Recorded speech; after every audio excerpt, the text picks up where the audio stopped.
a little girl who is usually well behaved actually was just going crazy and just crying and saying she wanted to go home and saying she was sick. And when I took her to the nurse, they said that she has been like that recently. And I just, again, it was just something interesting. Like, this is a girl who's usually on the ball. She's really smart. She's well behaved.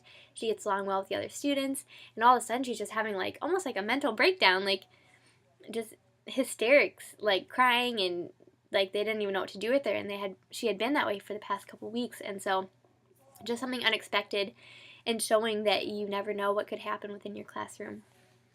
Um, week 8, the students painted pumpkins, and that was like their main activity.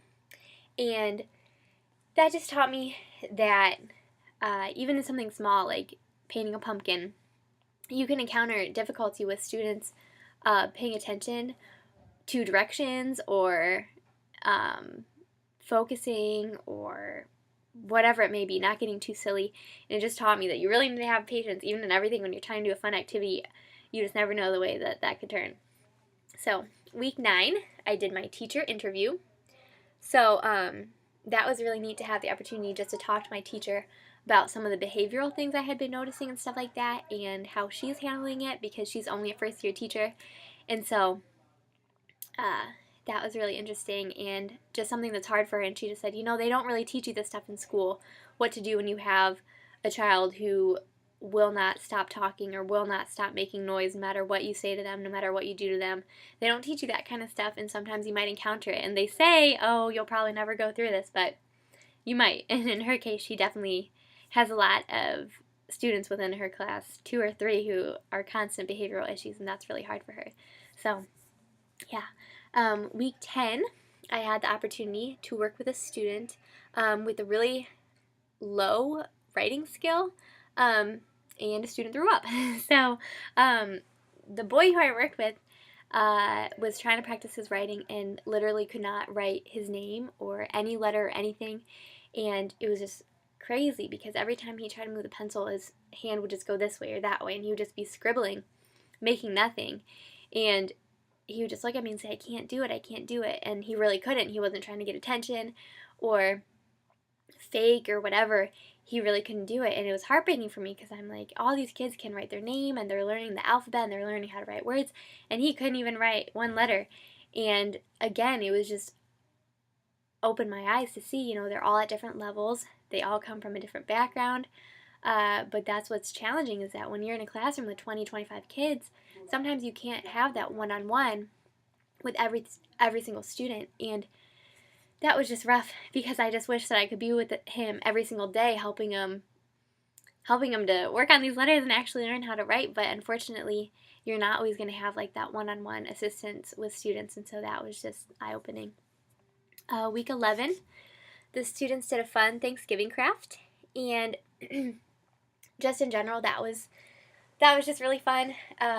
Once again, that little girl was flipping out the whole day and crying, and it was just an experience because, the kids are having fun, and it's like, you really do just have to be loving towards the students, and that's really, I think, what they need from their teacher, is just to know that their teacher cares, and not necessarily to baby them or give them attention that they might be seeking, but just to love them and give them what they need.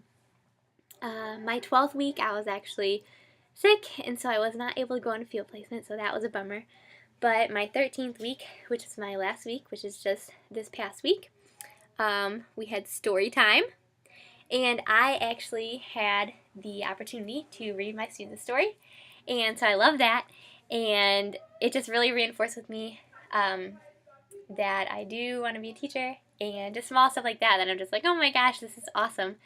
So, in summary of my whole field experience, I would just wrap up by saying that what I took away the most was just that you never know what you're going to expect, what to expect, or what could happen, especially with younger children, because they're just all over the place, and they're crazy, and they're going to do crazy stuff or go through crazy stuff, and sometimes you might not know how to handle it, but it's just going back to what you've learned and just deciding in the moment, what they need and what your class needs. I also learned, again, like I said earlier, this was a big thing for me, just that as teachers, it's important not to set your students up for failure. You know, if it's something that you know they might struggle with, do it in a different way. Or if you have a lesson that might take 20 minutes, try to cut it down to 15 or even 10 if you can.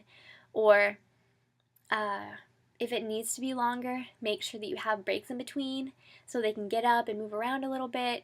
Or if you could break it into 5-minute chunks, that was a big thing. Also, like I just said with the story reading, I would just say, as a whole, my field placement really just taught me that this is what I want to do. Going and being with the kids every day was like the best thing ever, and I just loved being there with them and laughing with them and talking with them and helping them. I loved if a student needed some extra help, just being able to work with them, like helping the little boy with his writing or helping someone read, or talking to those girls in Spanish and just being able to be someone that they could come up and talk to in their own language. That was just really awesome. So yeah, that was my field experience in a nutshell.